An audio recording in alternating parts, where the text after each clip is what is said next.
তারা বলতেছে রাজনীতির সাথে ইসলামের কোনো সম্পর্ক নেই। মানে এরা বেড়া থেকে দেখে মস্ত বড় মুফতি হয়ে যাচ্ছে, মুফতি ফতুয়া মারতেছে ইসলামের সাথে রাজনীতির কোনো সম্পর্ক নেই, রাজনীতির সাথে ইসলামের কোনো সম্পর্ক নেই। আরে বেটা ভিতরে ঢুকে দেখতো আছে না নাই? কোরআনে রাজত্ব নামে একটা সূরাই আছে, জোরে কোন আছে? হ্যাঁ।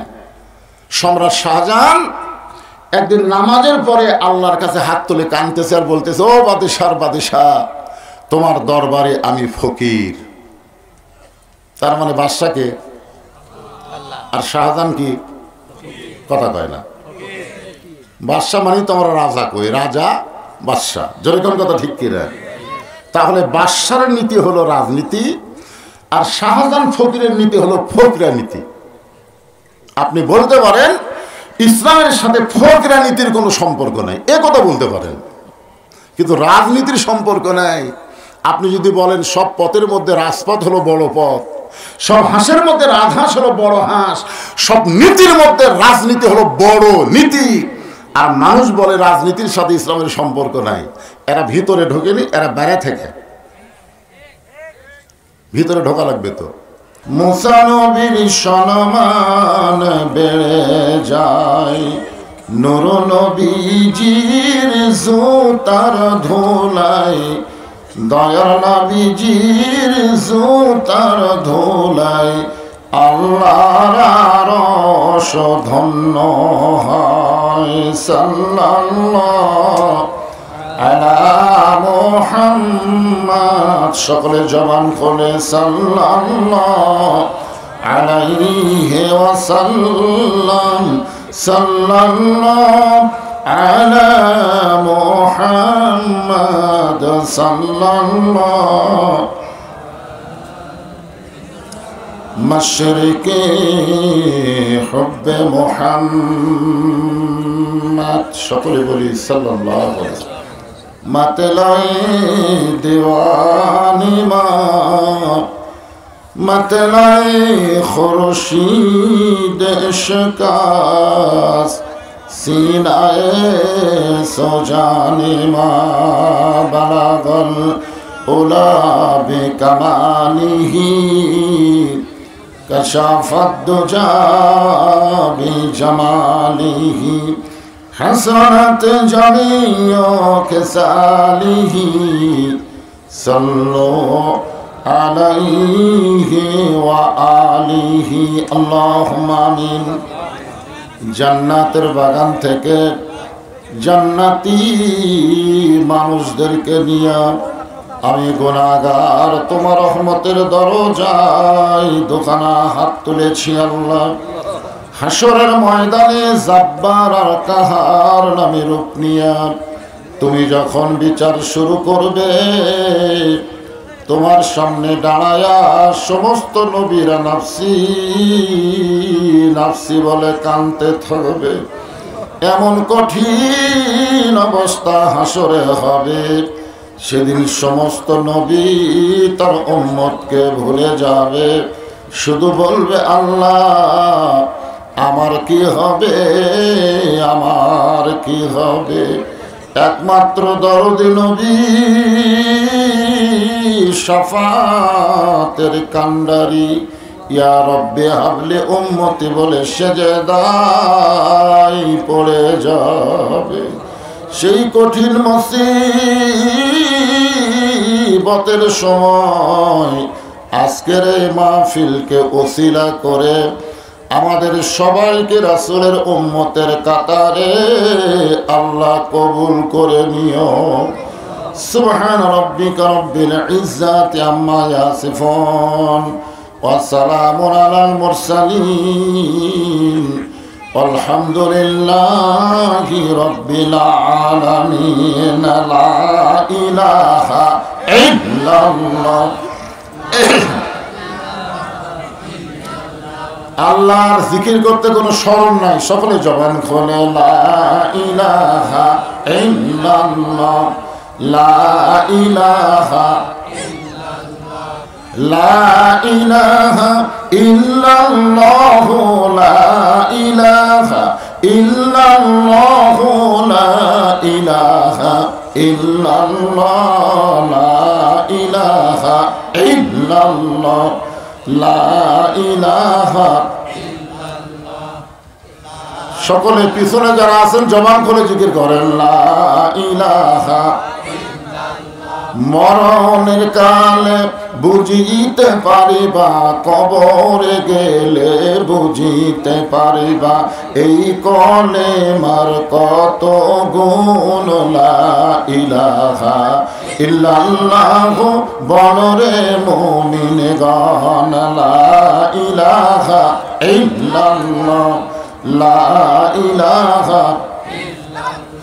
যার দিলে আছে আমার আল্লাহর ভয়, কার ভয়? যার মনে আছে আল্লাহর ভয়, আল্লাহ আল্লাহ সব সময়। আহার নিদ্রা ভালো লাগে না, এই দুনিয়া ভালো লাগে না, ভালো লাগে শুধু আল্লাহ। লা ইলাহা ইল্লাল্লাহ লা ইলাহা ইল্লাল্লাহু মুহাম্মাদুর রাসূলুল্লাহ। রাসূলের মহব্বতে জবান খুলে সকলেই বলবো সাল্লাল্লাহু আলাইহি ওয়াসাল্লাম। গোবর্ধনপুর কেন্দ্রীয় জামে মসজিদ কমিটি কর্তৃক আয়োজিত আজকের এই ওয়াজ মাহফিলে আল্লাহ তাআলা যিনাকে সম্মানিত সভাপতির আসনে কবুল করেছেন, জনাব আলহাজ ABM হাবিবুর রহমান। আজকের এই মাহফিলের সম্মানিত সভাপতিকে অন্তরের অন্তঃস্থল থেকে আমি শুভেচ্ছা জ্ঞাপন করছি। আজকের এই মাহফিলের সম্মানিত সহসভাপতি মুফতি AKM আশিকুর রহমান, কারি মাওলানা মোহাম্মদ ওবায়দুল্লাহ,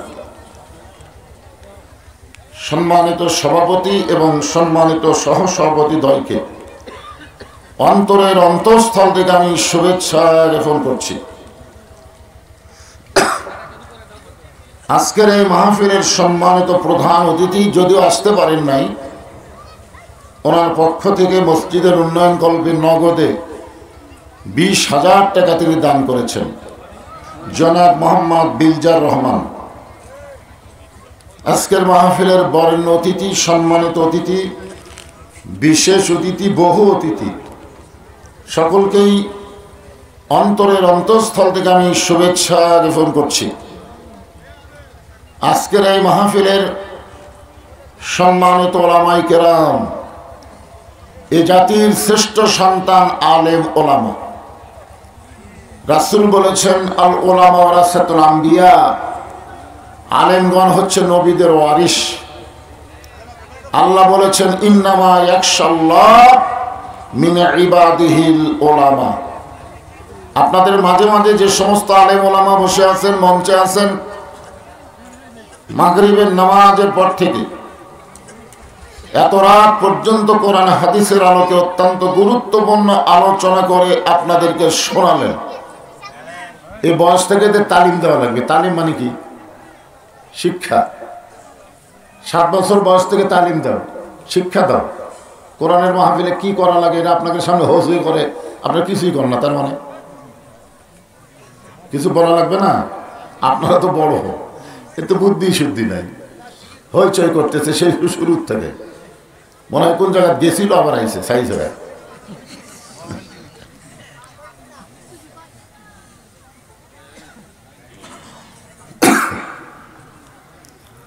আমার সামনে যিনারা বসে আছেন, যিনাদেরকে আল্লাহ দয়া করে রহম করে আজকের এই জান্নাতের বাগানে কবুল করেছেন। যখন বললাম কবুল করেছেন, তখন মনে হয় আপনাদের কিছু বলার দরকার ছিল। আপনারা হয়তো মনে মনে চিন্তা করতেছেন আমরা নিজেরাই এখানে আইছি। না, আপনারা এখানে আসেন নাই, আল্লাহ আপনাদের নিয়ে আইছে।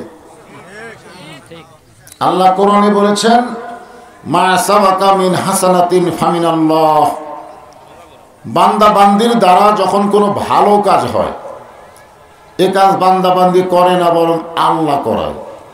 আপনার বলেন তো, শীতের রাতে আরামের ল্যাপ তোষক বাদ দিয়া, কম্বল বাদ দিয়া, এই যে জান্নাতের বাগানে আপনারা বসেছেন, এখানে আপনারা আইছেন না আল্লাহ নিয়ে আইছেন? তো যে আল্লাহ দয়া করে রহম করে আজকের এই জান্নাতের বাগানে আমাদেরকে আসবার মতন, বসবার মতন, কোরআন হাদিসের আলোকে কিছু শুনবার মতন তৌফিক দান করলেন, আমরা সে আল্লাহর উপরে খুশি না বেজার? তাহলে জবান করে সমস্যারে সকলে বলবো, রব্বানা লাকাল হামদ হামদান কাসীরান তাইয়িবান মুবারাকান ফিহি। আমরা আল্লাহর প্রশংসা করলাম, কারণ আল্লাহকে আমরা বিশ্বাস করি। বিশ্বাস করেন না? হ্যাঁ, বিশ্বাস করি। দুনিয়াতে কোনো কারো প্রশংসা করলে তাদের লাভ ছাড়া আপনাদের কোনো লাভ হবে না, কিন্তু শুধুমাত্র আল্লাহর প্রশংসা করলে আল্লাহ সে বান্দা বান্দির মতো এত খুশি হয়। তামলাউল মিজান, মিজানকে আল্লাহ নেকি দিয়ে পরিপূর্ণ করে দেয়। মিজান মানে আপনার কতটুকু মনে করলেন? সাহাবীরা জিজ্ঞাসা করেছেন, হে রাসূলুল্লাহ, মিজানটা কত বড়? আল্লাহ রাসূল বললেন, আসমান এবং জমিনের ফাঁকা জায়গার সমান। সবাই বললেন না সুবহানাল্লাহ? যারা সুবহানাল্লাহ বলছেন, বিশ্বাসে মিলাই বস্তু তর্কে বহুদূর। তর্ক যদি করেন, হুজুর একবার আলহামদুলিল্লাহ বললে যদি আসমান জমিনের ফাঁকা জায়গা পূরণ হয়ে যায়, তাহলে দুইবার বললে কোন জায়গায় থাকবে? কি করেন? এরকম তর্ক করা যায় কি যায় না? তর্ক করা যায় না। আমি এক জায়গায় বলেছিলাম, আপনারা যে মাহফিলে বসে আছেন, এটা বেহেশতের বাগান। এক লোক দাঁড়িয়ে বলতেছে, নিচে খেয়াল, উপরে সামিয়ানা, একটু বৃষ্টি হলে একটা মানুষও থাকবে না। এইটা যদি বেহেশতের বাগান হয়, তাহলে বেহেশত খুব একটা ভালো নয়। আচ্ছা, এইরকম কথা যদি বলে, তার উত্তর কি হবে? কারণ আমরা বিশ্বাস করি, বিশ্বাস। এই জন্য একটা কথা আছে, বিশ্বাসে মিলাই বস্তু তর্কে বহুদূর। তর্ক করে কোনো লাভ হবে না। লাভ হবে? তর্ক করে খালি ঝগড়াই হবে। আপনারা বিশ্বাস করেন, একবার আলহামদুলিল্লাহ বললে আসমান জমিনের ফাঁকা জায়গা পুরো হয়ে যায়। এখন দুইবার বললে আর একটা ফাঁকা জায়গার দরকার আছে না? আছে না? আচ্ছা, একটা ঘরের মধ্যে 100 পাওয়ারের একটা বাল্ব জ্বালালেই কিন্তু গোটা ঘর আলোকিত হয়ে যায়। ওই ঘরে আর একটা বাল্ব যদি জ্বালান, আর একটা ঘর লাগে না? ওই ঘরের মধ্যে আলো থাকে। আর একটা যদি জ্বালান, তার জন্য কি আলাদা ঘর লাগে না? ওই ঘরেই থাকে। আর একটা জ্বালান, এভাবে 100 জ্বালালে 100 ঘর লাগে না? এক ঘরের মধ্যে আলোকে রাখা যায়। জোরে কোন ঠিক কিনা? এইটা যদি বিশ্বাস করেন, তাহলে এইটাও বিশ্বাস করা লাগবে, যতবার বলবেন আল্লাহ ততবার আসমান জমিনের ফাঁকা জায়গা পরিপূর্ণ করে দিবেন। আর যখনই সুবহানাল্লাহ বলবেন, আল্লাহ এত খুশি হয়। বসে আছেন গোবর্ধনের মাহফিলে, আর আপনাদের নামে আল্লাহ গাছ লাগাই দিল জান্নাতের বাগানে। কোন জায়গায় বসে থাকে, কোন জায়গায় গাছ লাগালেন, দেখছেন? এখন আপনারা বলেন তো, দুনিয়া থেকে যে জান্নাতের বাগানে গাছ লাগায়, তাকে আল্লাহ জাহান্নাম দিবে? কি মনে হয়? বিশ্বাস? দুই একজন না কোন কেন? বিশ্বাস নেই আমাদের মধ্যে। বিশ্বাস করতে হবে যে আল্লাহ আমাদেরকে জান্নাত দিবে, যাদেরকে আজকে জান্নাতের বাগানে কবুল করেছেন। হ্যাঁ, যতবার বলবেন ততবার একটা করে গাছ আল্লাহ আপনার নামে লাগাই দিবে। ইউক্যালিপটাসের গাছ, কি গাছ? ফলবান বৃক্ষ, যে গাছের ছায়া অতিক্রম করতে একটা তেজস্বী ঘোড়া দৌড় মারলে এ দুনিয়ার 500 বছর সময় লাগবে। গাছের গায়ে লেখা থাকবে, ওয়ালা তাস্তাহি আনফুসুকুম, আপনি যা চাবেন সেই ফল এই গাছ থেকে আপনাকে দেওয়া হয়ে যাবে। আল্লাহ তাআলা আমাদেরকে শারীরিক সুস্থতা এবং মানসিক প্রশান্তি, সুবহানাল্লাহ বলেন। গত বছর এখানে আমি ওয়াজ করছিলাম, মনে আছে আপনাদের? মাগরিবের পর থেকে। তখন কিন্তু আমি বলতে পারিনি যে মানসিক প্রশান্তি, এটা বলতে পারিনি, কারণ গত বছর আমাদের মনের মধ্যে অশান্তি ছিল। বক্তারা ওয়াজ করার সময় চিন্তা করা লাগছে, না জানি কি হয়, আজরাইল ধরার আগে কি পুলিশই ধরে, এরকম নানা ধরনের টেনশন নিয়ে আমাদের ওয়াজ করা লাগছে। কিন্তু এই বছর আর কোনো টেনশন নাই। শারীরিক সুস্থতা এবং মনের প্রশান্তি লাভের জন্য আজকে যারা এই জান্নাতের বাগানে এসেছেন, ভাগ্য গুণে আমরা আল্লাহ পেয়েছি, আলহামদুলিল্লাহ। কোনোদিন আল্লাহর আমরা দেখি নাই, তারপরে আমরা আল্লাহকে বিশ্বাস করি। এই মাসটা হলো রজব মাস। জোরে বলেন কি মাস? এই মাসের চাঁদ ওঠার সাথে সাথে আল্লাহ রাসূল একটা দোয়া বেশি বেশি পড়তেন। সেই দোয়াটা কে দেয়? বাচ্চারে তোরা গ্যাঞ্জাম করিস না তো। হ্যাঁ, আল্লাহুম্মা বারিক লানা ফি রজব ওয়া শাবান ওয়া বাল্লিগনা রমাদান। ওয়া বাল্লিগনা রমাদান শব্দের অর্থ হলো, আল্লাহ রাসূল বলতেন রমজান পর্যন্ত আমার হায়াতকে বাড়ায়া দাও।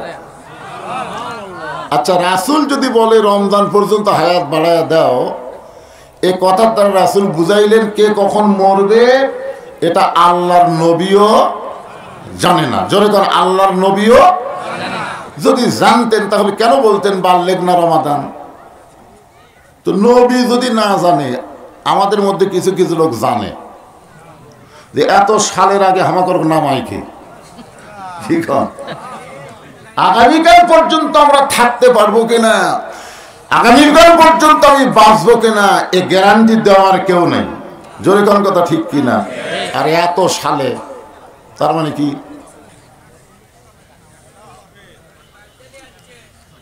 আল্লাহর বান্দারা শোনেন, এই রজব মাসে আমাদের নবীকে আল্লাহ তাআলা আরশে নিয়ে গেছিলেন। আপনারা বিশ্বাস করেন? আজ থেকে 1300 বছর আগে, কত বছর? 1300 বছর আগে মুসলমানদেরকে লক্ষ্য করে ইরাকের নাস্তিকেরা 6টা প্রশ্ন করছিল। কয়টা? 6টা। তার মধ্যে একটা প্রশ্ন হলো, তোমাদের নবী আল্লাহর আরশে কোন দিক দিয়ে গেল? সে দরজা কোন জায়গায় আছে, দরজার খবর দেওয়া লাগবে। আর যার কাছে নবী গেল তিনি কে? জোরে বলেন। তোমাদের আল্লাহ কোথায় আছে আল্লাহ দেখান লাগবে। আরেকটা প্রশ্ন হলো, তোমাদের আল্লাহ এখন কি করতেছে? 3 নম্বর প্রশ্ন হলো, তোমাদের আল্লাহ কোন দিক হয়ে বসে আছে? 4 নম্বর প্রশ্ন হলো, তোমাদের আল্লাহর ঢপটা কেমন? কয়টা হলো? 6টা হয়ে গেছে? হয়নি? আর একটা প্রশ্ন হলো, তোমাদের আল্লাহ কত বড়? এই প্রশ্ন অবশ্য সাহাবীরাও নবীকে করেছিলেন, যে আমরা সবসময় তাকবীর দেই আল্লাহু আকবার, তাকবীর দেই না? আল্লাহ বড়। আল্লাহর চাইতে বড় কিছু আছে? তাহলে নবীর সাথে আল্লাহ যেখানে মেরাজ করলেন ওই জায়গাটা কত বড়? যে জায়গায় এত বড় আল্লাহ আঁটলেন, কি অনেকটা প্রশ্ন মনের মধ্যে হয় না? আপনাদের মনের মধ্যে কোনোদিন হয় যে আল্লাহ সব চাইতে বড়, আল্লাহর চাইতে বড় কিছু নাই? তাহলে আল্লাহ যে জায়গায় আছেন সে জায়গা কত বড়? আমি যে চেয়ারে বসে আছি, এ চেয়ার বড় না আমি বড়? চেয়ারই বড়, তাছাড়া আঁটলাম কিভাবে? আপনাদের মনের মধ্যে এরকম প্রশ্ন আসতে পারে, তাই আগেই প্রশ্নগুলো আউট করলাম। নাস্তিকেরা প্রশ্ন করেছে 6টা। ধরে বলেন কয়টা? আবার এক থেকে সরেন, প্রশ্নগুলো মুখস্থ করেন। 1 নম্বর প্রশ্ন হলো, তোমাদের আল্লাহ দেখতে কেমন? তোমাদের আল্লাহ এখন কি করতেছে? তোমাদের আল্লাহ কত বড়? তোমাদের আল্লাহর আগে এই পৃথিবীতে কে ছিল? তোমাদের আল্লাহ কোন দিক হয়ে বসে আছে? তোমাদের নবী যে আল্লাহর কাছে গেল কোন দরজা দিয়ে গেল, দরজা দেখান লাগবে। এখন প্রশ্নগুলো আপনারা মুখস্থ রাখেন, উত্তর ইনশাল্লাহ আল্লাহর কোরআন থেকে দেওয়া হবে। শুনতে অসুবিধা আছে? আছে? আমি যে আয়াতে কারিমা তেলাওয়াত করেছি সেখানে বলা হয়েছে, কুল হে রাসূল আপনি বলেন, ইন্না সলাতি ওয়া নুসুকি ওয়া মাহইয়ায়া ওয়া মামাতি লিল্লাহি রাব্বিল আলামিন। এখানে চারটা বিষয় আছে। জোরে কোন কয় বিষয়? চারটা বিষয়। এক নম্বরই হলো নামাজ। আপনারা যে মসজিদের উন্নয়ন করবে, মাহফিল করতেছেন, আপনাদের নিয়ত কি? মসজিদ সুন্দর করা না মুসল্লি বাড়ানো? কোন নিয়ত? এলাকার মধ্যে বলতে পারবেন যে আমাদের গোবর্ধন মসজিদ হলো ফার্স্ট, এত ভালো মসজিদ একটাও নেই।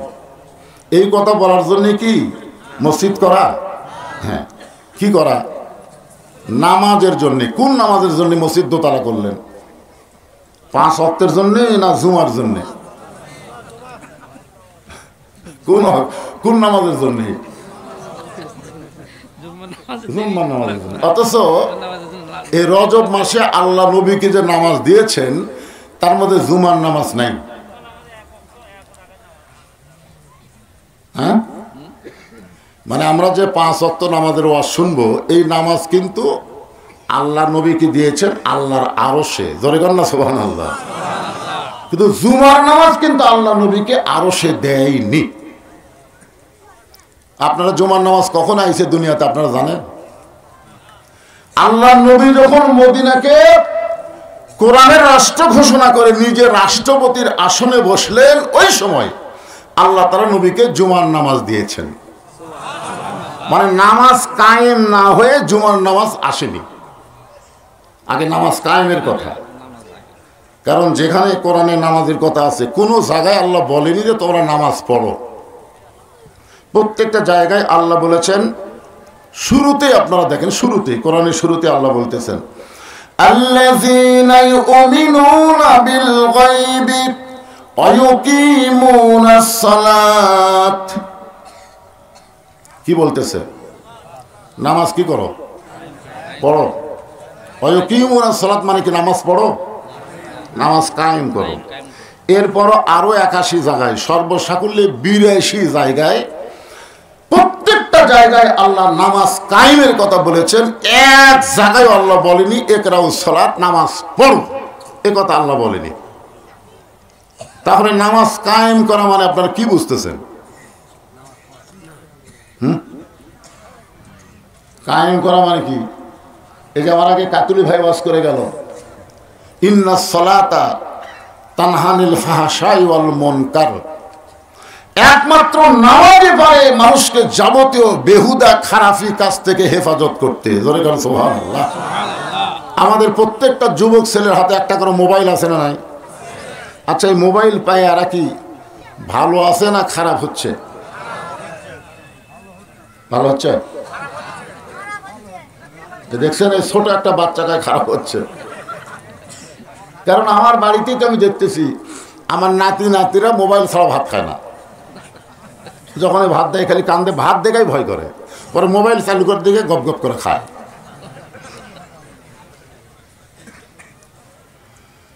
এই যুবকদেরকে যদি আমরা ভালো করতে চাই তাহলে নামাজ কায়েমের আন্দোলন করা লাগবে। জোরে কোন কথা ঠিক কিনা? এখন নামাজ কায়েমের আন্দোলন কিভাবে করা যায়? আল্লাহ কোরআনে কি বলতেছে, রাসূল হাদিসে কি বলতেছে, এই বিষয়গুলো নিয়ে আজকে আপনাদের সামনে আলোচনা হবে ইনশাআল্লাহ। নবুয়তের 10ম বৎসরে, কত বছর? 10ম। আমাদের নবী তো দুনিয়াতে আসার আগেই নবী। এই নিয়ে কিন্তু ফিতনাও আছে, আছে না নাই? একজন বলেছে যে 40 বছরে আল্লাহ নবীকে নবী হিসাবে ঘোষণা করেছে, তার আগে তিনি নবী ছিলেন না। এই কথা বলার পিছনে কিন্তু বহু ফতোয়া হয়ে গেছে।